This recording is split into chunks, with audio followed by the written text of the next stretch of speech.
Salut à tous, j'espère que vous allez bien. Bienvenue sur cette nouvelle vidéo Point Culturel.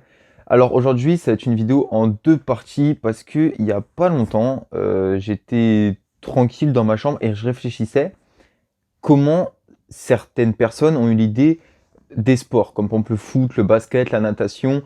Enfin, je me suis dit, il y a des sports qui sont un peu évidents. Par exemple, genre la course à pied, genre le 100 mètres, tout ça, c'est des sports qui c'est courir. Après, il y a juste à mettre quelques règles, des distances, ça va. Mais par exemple, des sports un peu techniques, genre le baseball, c'est des sports où je pense qu'il y a eu de la réflexion. Et je ne sais pas si vous voyez à peu près où je veux en venir, mais dans cette vidéo, j'ai décidé de créer mon propre sport, ou du moins l'imaginer. Alors, dans mon idée, c'est aujourd'hui dans cette vidéo, je vous présente un peu l'idée que j'ai du sport que je veux faire, avec les règles, tout comme si c'était un vrai sport. Et dans une deuxième partie, suivant comment vous la trouvez cette idée, comment tout se passe, on pourrait peut-être, pourquoi pas, faire un match de ce sport et voir comment ça prend. Du coup, n'hésitez pas vraiment à nous dire dans les commentaires et à exploser les pouces bleus si c'est si cette idée vous convient.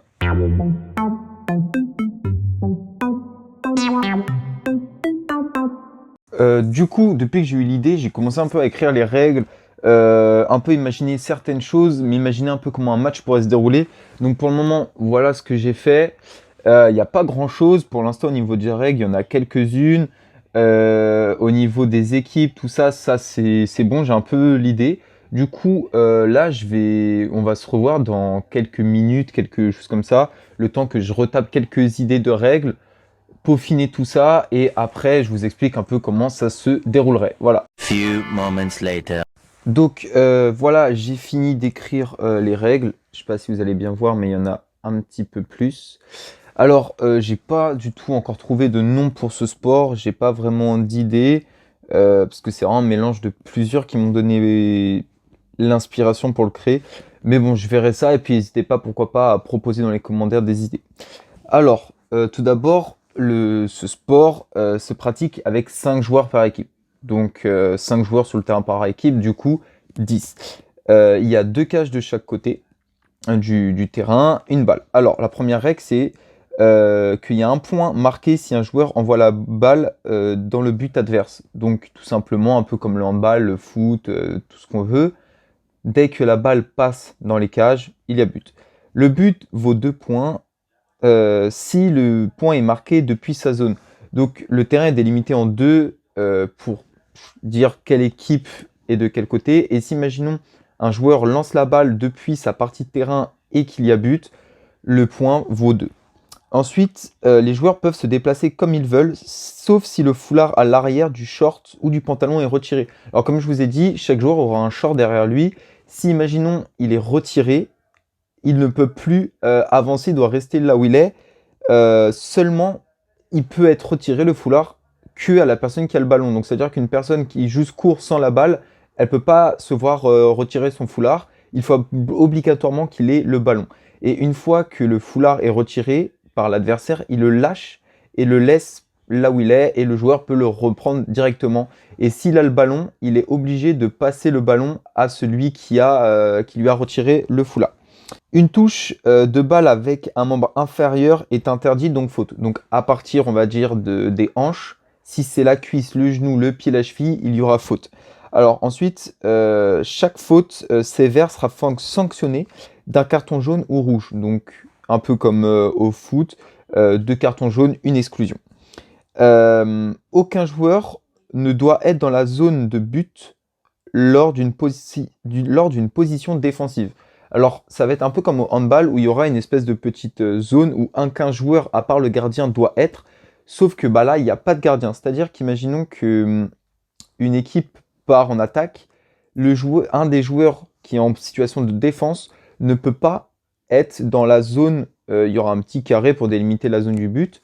S'il est dedans, il y a un espèce de penalty. Je ne sais pas encore comment ça marchera exactement, mais il n'a pas le droit d'avoir un pied dedans. C'est juste parce que vu que les cages sont assez petites, c'est pour donner plus de chance. Par contre, il peut être dedans seulement si aucun de ses pieds n'est dedans. Par exemple, s'il plonge et qu'il commence à plonger en dehors de la zone, juste pour arrêter la balle, qu'il l'arrête avec le pied, la tête, tout ce qu'on veut, c'est bon, il n'y a pas de souci. au moment où il retombe dans la zone, il faut qu'il en ressorte pour, voilà, pour continuer de jouer. Voilà. Ensuite, une mi-temps, c'est 20 minutes. Il y a des pauses de 10 minutes, donc 2 fois 20 minutes. L'engagement s'effectue toujours derrière son but. Donc que ce soit le début du match, un point marqué ou peu importe, les joueurs lancent ou commencent la partie à partir de derrière leur but. Si la balle sort du terrain, une touche est effectuée. Donc peu importe si c'est la balle va derrière un but, va sur le côté, peu importe, il y a une espèce de petite touche où on lance la balle à un de ses coéquipiers et c'est reparti. Ensuite, la dernière règle que j'ai marquée, c'est les foulards ne peuvent pas être retirés si le joueur avec la balle est en l'air. Donc tout simplement pour que ce soit un peu plus simple, si un joueur est en l'air, il ne peut pas forcément protéger son foulard. Donc on n'a pas le droit de retirer en l'air. Donc voilà, pour le moment, c'est les règles que j'ai mises. Je pense que ça a l'air pas mal. Je sais pas si je vais en remettre ou non, mais pour le moment, ça m'a l'air d'être pas mal. Juste, j'ai peut-être peaufiné un petit peu au niveau des buts et comment dire, du dessin du terrain.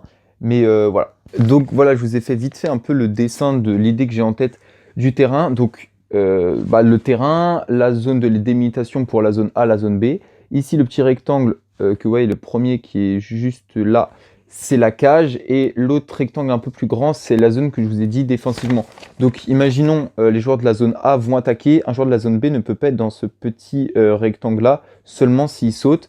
Sinon, il y aura faute et je pense qu'il y aura des penalties à peu près à ces niveaux-là, là, ici. Et du coup, ici également, il y aura des espèces de petits penalties si les fautes sont un peu trop proches. Donc voilà. Donc voilà, j'espère que cette petite vidéo sur l'idée de pourquoi pas créer un sport vous a plu. Donc vraiment, n'hésitez pas à me dire si ça vous plaît, si vous avez des idées de règles et surtout d'un nom. N'hésitez pas aussi voilà, à choisir. Je mettrai sur Instagram le nom d'ici peut-être une semaine ou deux pour ce sport. Mais en attendant, voilà, portez-vous bien. N'hésitez pas à partager cette vidéo, à liker, à commenter, à nous suivre sur Instagram. Et sinon, on se retrouve lundi pour la vidéo gaming. À plus tard!